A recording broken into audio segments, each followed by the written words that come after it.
En el programa había otra actividad originalmente que yo había puesto ahí, después la saqué, tendría que corregirlo, pero bueno, igual en todos lados dice bien cuál es la actividad, porque como venimos trabajando en cierta dirección, esta unidad también le di una forma diferente a la que originalmente había planeado, ¿no? Porque originalmente esta unidad, se llama la transferencia, el amor y los dispositivos de poder, lo había pensado focalizar un poco más en relación a ciertos elementos del psicoanálisis, como su lectura que hace del amor, que pudiera tener mayor incidencia en otro tipo de prácticas más allá del psicoanálisis.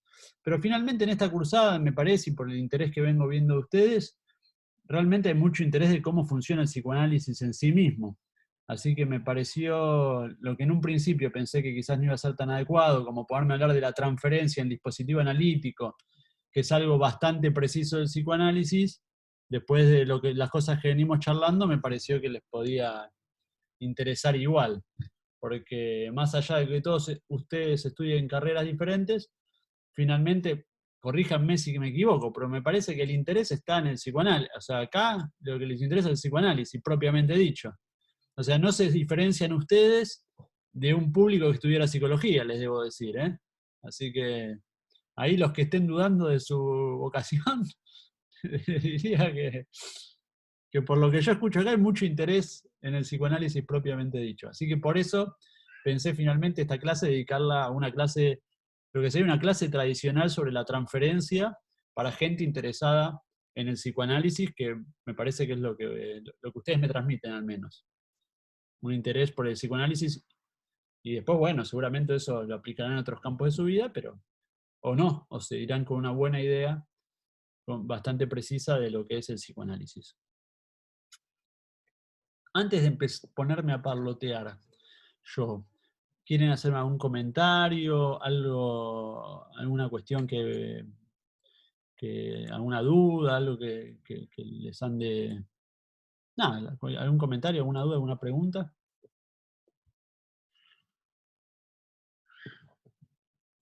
¿Vieron? Esperá, esto, Laura, espero que me reconozcas que subí la bibliografía el día domingo, ¿eh? La subí antes esta vez.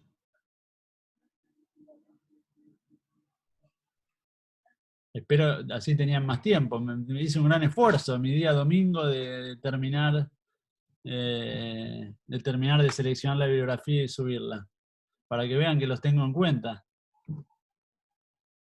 A mí no me quedó claro el tema del final. Bien. Bueno, me alegro que lo haya llegado a leer. Valió la pena el esfuerzo entonces. Acá me preguntaban el final. A ver, la segunda evaluación, igual no es un examen final, es una segunda evaluación. La primera consiste en una nota que va a estar puesta en función, que va a ser más aprobado o desaprobado, estimo yo, en relación a presentar todas las actividades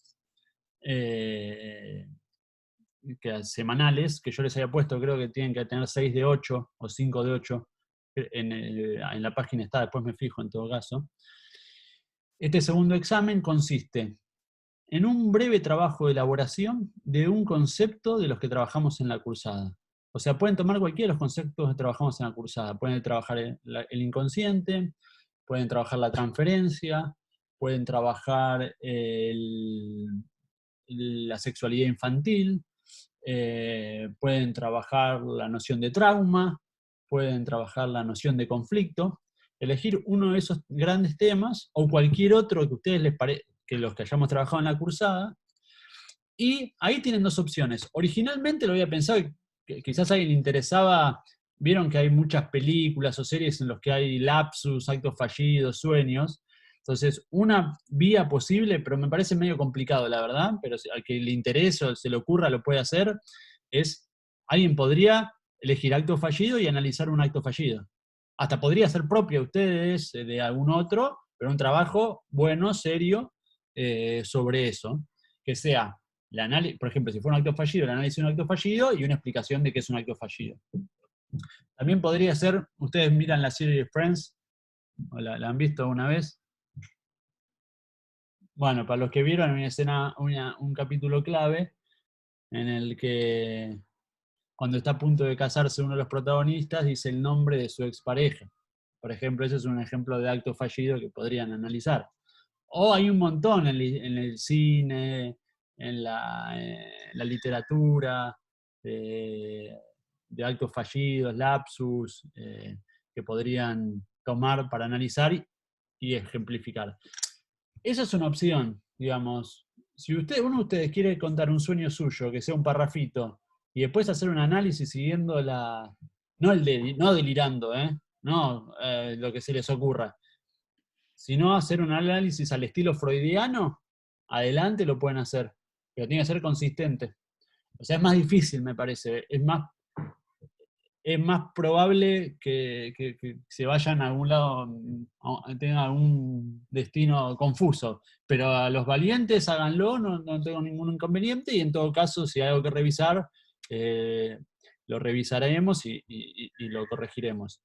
Esa es una vía, como analizar algo de esto. Alguien puede analizar, bueno, ustedes tienen muchos ejemplos de su propia vida, de la vida sexual de los niños, bueno, eso pueden usar también. Pueden usar un ejemplo y analizarlos a partir de la teoría que venimos trabajando, o esa es una dirección posible. La otra es agarrar un concepto y explicarlo. Exactamente. Exactamente. Eva, como decís, Eva, perfecto. Agarrar un concepto y analizarlo en un texto, entre una carilla y dos. Puede ser una carilla exacta. Mi recomendación, si van a hacer eso, una buena práctica es lo que vinimos haciendo con las citas. ¿Qué hacen? Bueno, van a trabajar eso en inconsciente. Agarran el texto del inconsciente, hacen una buena selección de citas, y a partir de esa selección de citas, no es que tienen que usar todas, juegan con las citas, le dan forma, después eligen 3, 4 ordenadoras y hacen un hilo a partir de eso. Eso me parece que es un buen trabajo. Es más, estoy pensando, si quieren yo les voy a mandar alguna cosita que yo tenga hecha así muy sencilla de algún tema, para que vean algún artículo mío, que son eso. Cuando yo hago un artículo para una revista, algo así, hago este trabajo. Agarro 3, 4 citas, las comento, digo lo que dicen, porque cuando uno dice lo que dice la cita ya está agregando su propia lectura, y en general te lo aprueban y sale publicado en cualquier revista. Así que voy a buscar si tengo algún modelo, pero bueno, ustedes siéntanse con la libertad de agarrar cualquiera de esos dos caminos. Después igual les paso pautas más formales, ¿no? De letra, y esas cosas, interlineado y demás. Pero insisto, con cumplir la consigna ya va a estar bien. Después, si es una elaboración de ustedes, va a estar bien, les daré alguna devolución para que la mejoren, para que les sirva para pensar, y listo. Como en todo, el espíritu no es que tengan que... El espíritu es Arial 2 Interlineado 1.5, el clásico. Sí. A mí me gusta más Time New Roman, así que quizás se los impongo como muestra de mi poder. Les impongo que sea Time New Roman como capricho docente. Así que, Profe, sí, no sé si se escucha bien. perfecto. Con respecto a la cantidad de clases que nos faltan, ¿no? Sí, Esta sería la sexta y son 8. O sea, sí. la clase que viene, ¿habría otro tema o va a ser abocada, como usted había dicho, y vamos a hacer un Zoom solamente? Solo sobre el examen. O sea, va a ser la clase que viene. Sí. O sea, Y la clase que viene va a ser que ustedes vengan y me digan, no, estoy pensando en esto, ¿qué pensás? Y ver si cada uno el que quiera puede tomar unos minutos y comentarlo.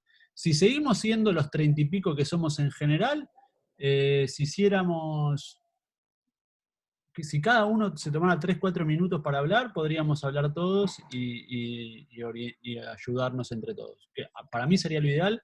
escucharlos a todos al menos una vez, al menos 3-4 minutos. Bien. Y con respecto, perdón, ya así me saco todas las dudas y por ahí a mis compañeros también les sirve. Nosotros vamos a tener el martes, y sería del martes hacia el otro martes para poder realizar... No, ustedes van a tener del lunes, porque yo la consigna, todo lo voy a subir el lunes. O sea, las clases Ajá. son de lunes a sábado de la noche. O sea, empieza el lunes, Ah, el martes es el Zoom, y hasta el sí. sábado tendrán tiempo de entregarlo. Que Para el, cuanto menos se atrasen, mejor, así tenemos más tiempo de que yo corrija y más tiempo para hacer devoluciones y que ustedes vuelvan a trabajar sobre el material en caso de que sea necesario. ajá, porque si no la octava clase no me daban los tiempos, por si alguno, o yo, bueno, lo que fuera, necesitaba Igual reforzar algo. imagínate que tenemos la clase que viene el martes, tiene hasta el sábado, y después la otra clase también dura una semana, así que por más, el Zoom no es la clase, ¿viste? La semana es la clase. Entonces, Ah, ok. la siguiente todavía tenemos toda la semana, que por más que no haga Zoom, si hay que hacer correcciones va a haber tiempo. Ah, bien, bien, pensé que se terminaba en marzo. Como todo, va a ser ajustado y apretado y bueno, con poco tiempo, porque bueno, es una cursada de verano y tenemos esa limitación, pero Claro. creo que va a ser suficiente. Ah, bien, perfecto. Gracias. Entonces la clase que viene vamos a hablar del parcial y también vamos a tener otro tema de clase. No, la que viene no, la última, después sí. Sería la octava clase, vamos a tener un tema y el recuperatorio. Exacto. El recuperatorio va a ser durante la semana, ese Zoom no le vamos a dedicar a eso. Claro, sí, sí. Ahí prefiero que lo que haya que recuperar y demás, lo voy a hablar yo personalmente con cada uno por mail o por la mensajería del campus. El Zoom de la última clase vamos a hablar de un tema general y hacer un cierre de la cursada. Profe, buenas tardes. Gracias, ¿Se profe. podría para el Zoom que viene tener un boceto de lo que queremos desarrollar, como para sacar dudas? Me parecería espectacular que hicieran eso, si llegan a tiempo para el martes, tener un tema. A mí me gusta esto. Yo voy a ver si está después del domingo también, dejar ya subida la clase de examen, que va a estar en una solapa que se llama evaluación. Así voy a dejar bien escrita esta consigna que les estoy dando. Y los que para el martes puedan tener una idea de lo que van a hacer, espectacular. Así nos tomamos 3-4 minutos, los charlamos y se van más orientados se van con alguna devolución mía de lo que lo pretenden hacer. ¿Mm? Veré si quizás el martes que viene puede durar un poquito más, el Zoom si necesitamos, y así todos los que puedan participar, salvo que justo porque es esa clase vengan todos, entonces estamos en el horno. Pero si más o menos son los números que venimos manejando, 4 o 5 minutos vamos a tener para cada uno, espero. Profe, buenas tardes. ¿Les puedo hacer una consulta? Decime. Por ejemplo, podría tomar el tema de la interpretación de los sueños, Sí, contar un sueño propio, sí. explicar por ejemplo, lo que yo interpreto de ese sueño, y después desarrollar lo que dice Freud sobre la interpretación de los sueños. Sí. ¿Estaría bien una idea así? Siempre y cuando tu interpretación siga la lógica freudiana.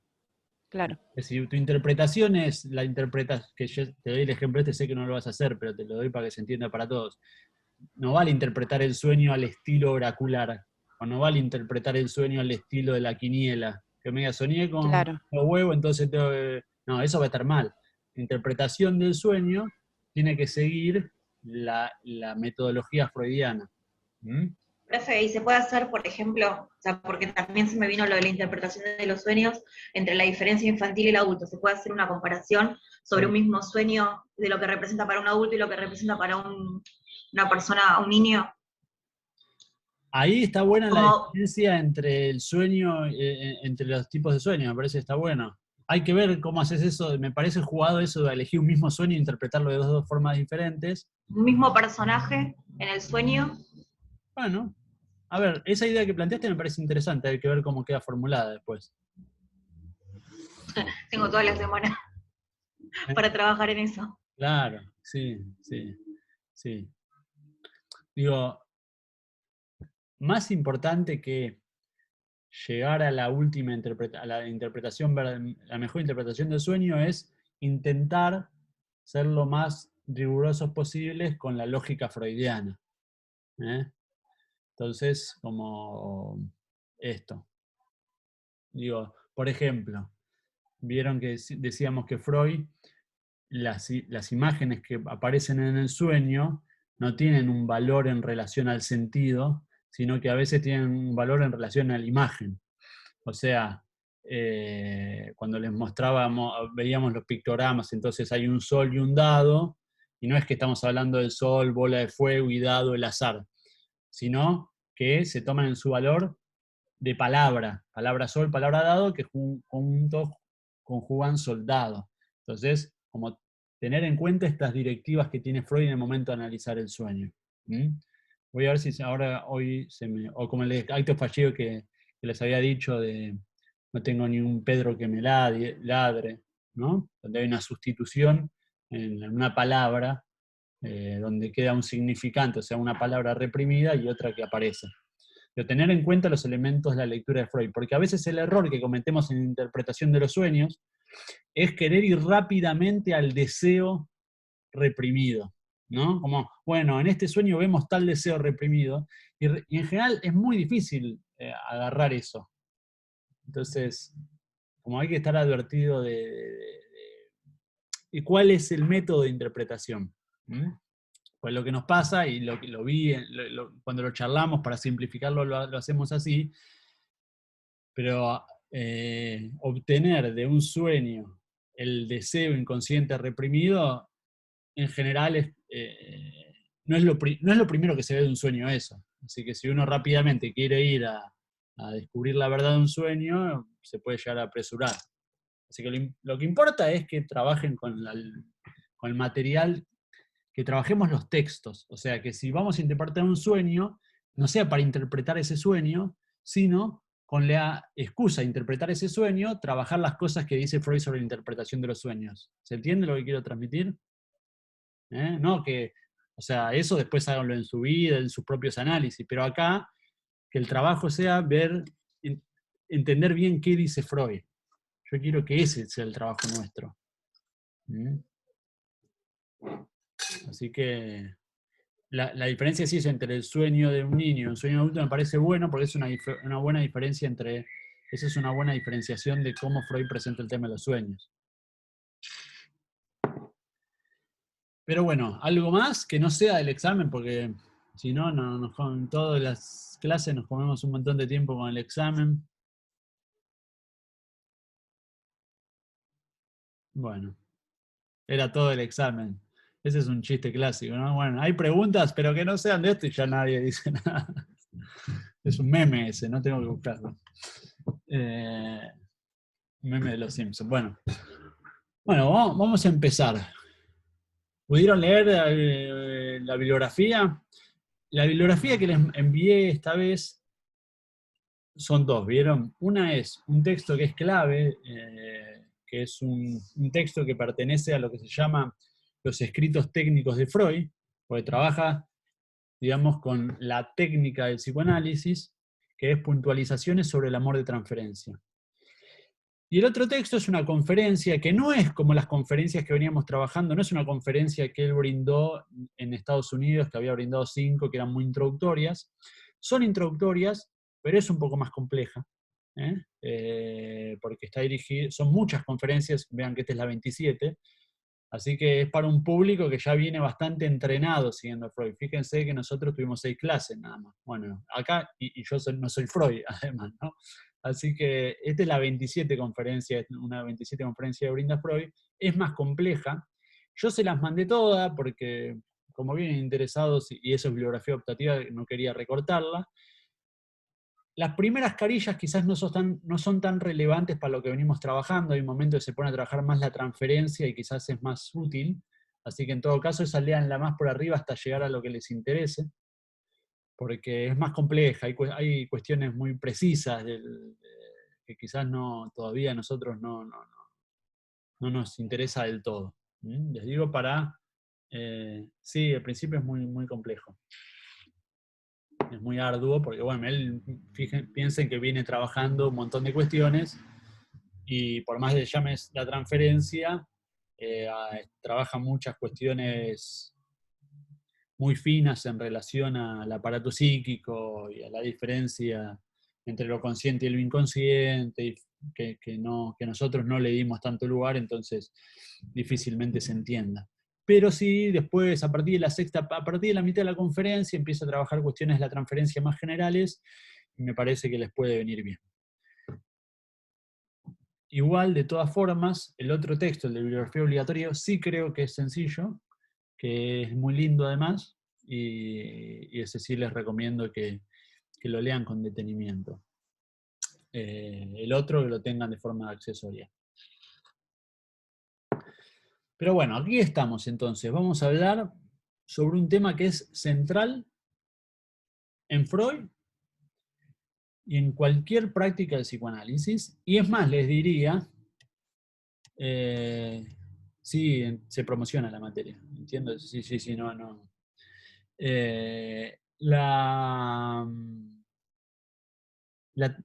Y no solo en la práctica del psicoanálisis, sino que la transferencia es un fenómeno que se da, Freud dice, y esto vamos a hallar más adelante, que se da en todos los vínculos humanos. No es un vínculo, no es un fenómeno exclusivo del psicoanálisis. Sin embargo, en el psicoanálisis se va a tener una forma particular y se le va a dar un tratamiento particular a la transferencia. Pero transferencia se genera en todos los vínculos. Veremos entonces de qué estamos hablando cuando hablamos de transferencia. Freud empieza puntualizaciones sobre la transferencia con un comentario que me parece interesante. No sé si lo vieron o lo recuerdan. Él empieza diciendo: aquellos que empiezan a trabajar atendiendo a los quienes reciben sus primeros pacientes, en general las preocupaciones tienen que ver con cómo interpretar, ¿no? Cómo van a encontrarle el sentido a los síntomas, a los actos fallidos, a los sueños. Dice Freud, pero, dice, eso rápidamente encuentra su curso. No hay mayores dificultades en la interpretación. Es algo que se da casi solo, dice. Que es interesante, ¿no? Que diga, sacándole cualquier magia al acto de interpretar, ubicándolo más en un campo que a mí me resulta más interesante, que es, bueno, casi que diría el de la conversación, ¿no? En una conversación con alguien situado en una posición particular, como venimos trabajando, ¿no? O es una conversación donde una persona va a dirigirle la palabra a la otra, suponiendo que allí va a producirse un levantamiento de su sufrimiento. Bueno, ese es el básico del dispositivo. Las interpretaciones irán surgiendo casi naturalmente, dice Freud, siempre y cuando el psicoanalista haya atravesado su propio psicoanálisis, ¿no? Y tenga idea de la práctica. En cambio, el fenómeno más complejo y el más importante es lo que se llama el manejo de la transferencia. Acá, antes de seguir hablando, yo quiero escucharlos ustedes. ¿Qué idea tienen de qué es la transferencia? Los que lo hayan leído, o los que hayan leído la clase, al menos, ¿con qué idea se quedaron sobre qué es la transferencia? Profe, Nancy le habla. Para mí la transferencia, lo que yo interpreté, es no existe el límite entre el paciente y el que lo está atendiendo. Se mezclan los vínculos y no hay, o sea, no hay una claridad. ¿Lo estás diciendo de forma crítica o pensando que esa es la transferencia como concepto? No, de forma crítica. Está bien. Lo que yo al leerlo es lo que intuí. Que si hay transferencia es que la cosa funciona mal. No funciona mal, pero cuesta más diferenciar. ¿Dónde empieza lo tuyo? O sea, ¿dónde terminan tus límites y dónde empiezan los míos? Una cosa así. Mira, tu respuesta es a la vez muy correcta. Bien, estoy aprendiendo. Déjame terminar. Por un lado es muy correcta, y por el otro no. ¿A qué Ok. me refiero? ¿Por qué te digo eso? Porque tal cual la transferencia es cuando el paciente, sucede cuando el paciente le atribuye al analista características que no tienen que ver con el analista, sino que tienen que ver con su propia historia, ¿no? Entonces, como vos decís, un poco se borran los límites, porque el analista ocupa un lugar para el paciente que no es nada objetivo, pareciera que ocupa un lugar que no es el lugar que tiene que ocupar profesional y distante, ¿no? Y el paciente supone que el analista lo trata de una forma en la cual se entrecruzan los sentimientos. Entonces, en ese punto hay algo de cierto, es cierto lo que decís. El tema es que eso es un problema, pero al mismo tiempo es necesario que suceda eso en un análisis. No que el analista no sepa cuál es su lugar, ojo, ¿eh?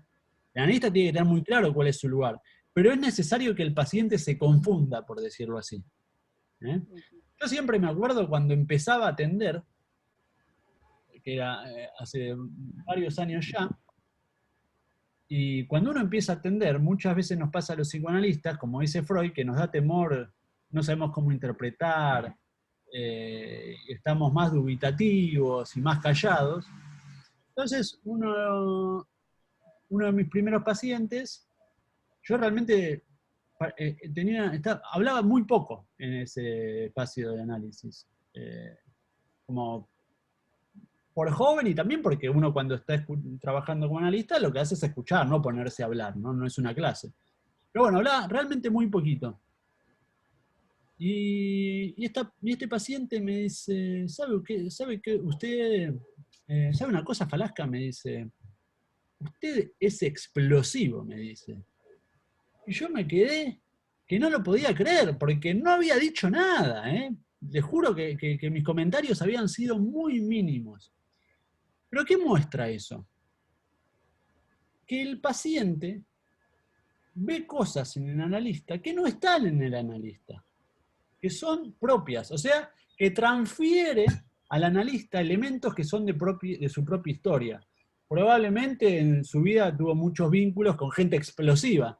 Entonces, apenas se arma el dispositivo analítico, supone que yo soy explosivo.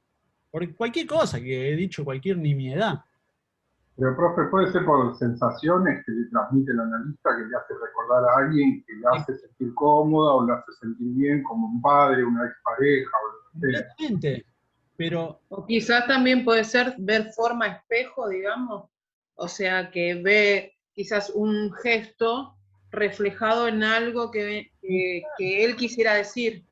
exacto. Está bien lo que dicen ustedes los dos. Por cualquier elemento puede tomar. ¿Viste? Hay quienes dicen, vos sos joven, entonces eso me parece que eso me gusta porque me recuerda a la juventud. Vos tenés barba. Y cada uno saca sus propias conclusiones de por qué el analista, en este caso hablo de mí, pero el analista o tiene barba o se peina de tal forma. O sea, transfieren su propia historia a elementos que existen en el psicoanalista. Entonces, que ya yo usé una palabra determinada, no sé, y para esa persona, eso fue explosivo. Yo, como persona, no me parecía nada explosiva. Sentía que no era nada explosiva.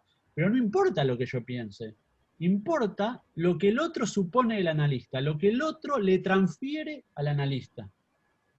Entonces, la transferencia es necesaria porque es la forma sobre la cual se sostiene un vínculo, que se arma el vínculo de análisis en el que el paciente le transfiere al analista un montón de características, de afectos, en relación a su propia historia. Cosa que en cualquier otra práctica, quizás cualquier otro profesional rechazaría. Diría, no, usted no se equivoque, yo no soy explosivo, yo estoy haciendo mi trabajo y lo hago con toda la seriedad del mundo. ¿No? Digo, si alguien viene y me dice, vos, quiero pensar algo que sea inadmisible en cualquier otro oficio. pasa, ¿no? De pronto hay pacientes que con uno se enojan. Entonces dicen, vos me decís esto porque me odias, ¿no? O porque estás enojado conmigo. Quizás un médico, un enfermero, como muchos de ustedes van a hacer, ahí le va a decir al paciente, no, yo no estoy enojado con vos, eso es una idea tuya, quizás estás mal por otras cosas, y crees que por eso estoy enojado, pero vení, te explico y te digo por qué no es así lo que vos pensás. Eso no es lo que hace un psicoanalista. El psicoanalista no rechaza lo que el otro le pone sobre uno. Tampoco dice que sí estoy enojado, ¿no? No es que le hace el circo.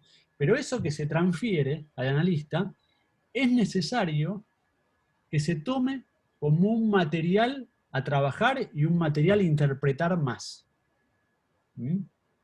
Digo, entonces, esto que vos decías, Nancy, que hay como una pérdida de los límites, es cierto, porque, es más, alguna vez nombré a Lacan, y Lacan tiene una definición que es muy semejante a lo que vos dijiste, Nancy, que dice que el psicoanalista, en verdad, es una formación del inconsciente del paciente.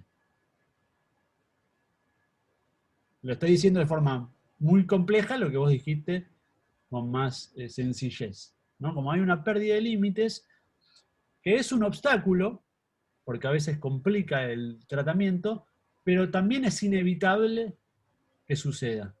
¿Mm? ¿Por qué es inevitable que suceda? ¿Por qué el analista acepta ocupar ese lugar? ¿Qué piensan? Ah, bueno, ahora se va, piénsenlo, y ahora se está cortando, reingresamos. Seguimos charlando sobre esto.